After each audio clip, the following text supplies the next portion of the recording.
Obviously, really thrilled that we're going back to Frisco.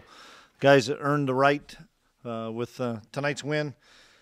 Jumped on them fast, and it was something we talked about all week. These guys had done, Sam Houston done a really good job of jumping on people early in the playoffs, and for us, we had to flip the script on them a little bit and be able to jump on them early, and it was going to start with physical play. That was something that we really felt we had a big advantage in the trenches, both sides of the football, and obviously they did a nice job with the first drive.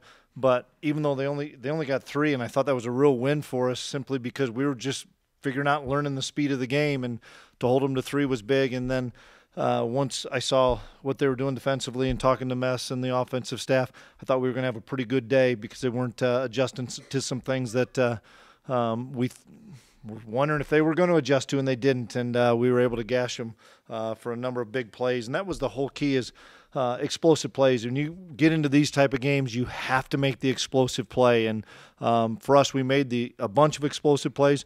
We gave up a few to a really good offense, but I'm a firm believer if you're kicking field goals, you're not beating many people. You've got to be able to score touchdowns in the red zone. And so extremely proud and extremely happy for those guys that get an opportunity to play in Frisco for a national championship, and they've earned the right. So open up for questions.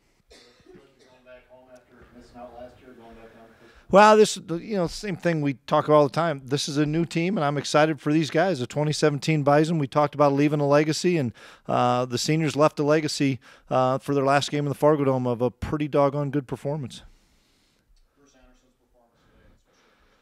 Great, phenomenal. He's really stepped up his last few weeks and running with great confidence, great passion, running through arm tackles, catching the football, doing everything. And he's a great football player that is playing really well right now. Converted wide receiver, 2 interceptions. Just his playing, especially that first one when the game was kind of close. Yeah, the one thing that Marquise, and that's part of the reason we moved him from offense to defense, is he has unbelievable ball skills. And in a game like this, there was going to be a lot of 50-50 balls, and he had to be able to make some plays, and he has great leaping ability and he has good hand-eye coordination. And those were, the first one obviously was really big because got us the momentum and get the ball in short field for us. And he's a competitor, and that's what I really appreciate about Marquise. And Josh Hayes had to play. We played our backup corners the entire game, and Josh had some tough plays, but he played and competed, and I was really impressed with him. Describe the day for your starting quarterback, how it started, getting his degree, and then combining for 5 touchdowns tonight. Yeah, I told him on the sideline, there's probably the guy that I'm happy for all of them, but the guy that deserves to play in a national championship game is Easton Stick. He deserves that after what he did in 2015 to get his best friend Carson back to that game, and he deserves that opportunity, and he's played great football nearly every week this year, and he came back from the one adverse game that he had and just has lit it up ever since, and he's playing with great confidence, but doesn't surprise me just in how he prepares himself every week. Overall, you like what your defensive efforts? Your team was averaging 45 a game, only 1 touchdown and 13 points. We have really good team speed, and we are relentless to the football, and we don't give up. And they made some plays. Really good offense is going to make some plays, but if you just have that will of saying, we're going to bend, but we're not going to break. We figured the field would shorten up and we'd make some plays, and we sure did make some plays. And we were rotating a lot of defensive linemen in, and we were getting some hits on the guy, and we were driving and breaking on balls, and it became they were going to throw it every snap. That was the bottom line. They were going to have to throw it every snap, and I think they threw it 52 times. And so offensively, we were just going to keep putting the hammer down and keep the foot on the gas. Injuries, Chris? Lots of them, unfortunately. We lost both corners, lost Ty Brooks. We'll find out. Probably not good on all 3.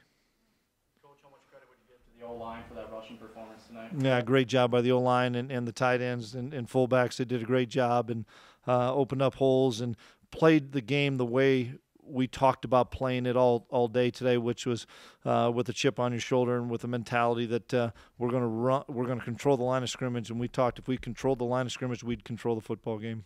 Coach, you've always been a proponent of getting the season wrapped up before Christmas, but with your guys beat up in this one, are you kind of glad to have a little more extra time? Well, if you're done before Christmas, then you're not you're not making that last game, bottom line. But, I mean, 3 weeks, we'll get a few guys back. But I don't know the final report on all those other ones. Corner's knees, and was Brooks' shoulder? Is that what they were? Are you Correct. Sure? Okay. Yep.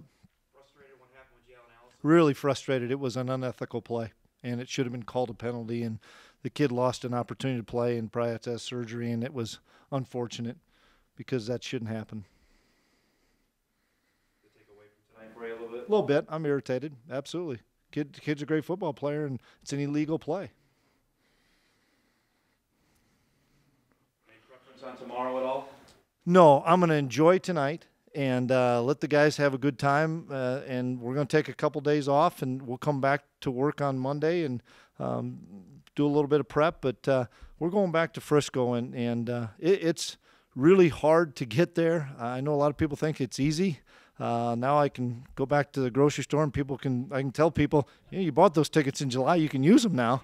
So I've had enough people ask me that they've bought those in July, and this year they're going to be able to use them. So I'm really thrilled. It's really hard to do what we've done, and to do it how we've done it these last 3 weeks. I mean, those were 3 dominating performances, both sides of the ball, and that's fun when your guys are executing at such a high level.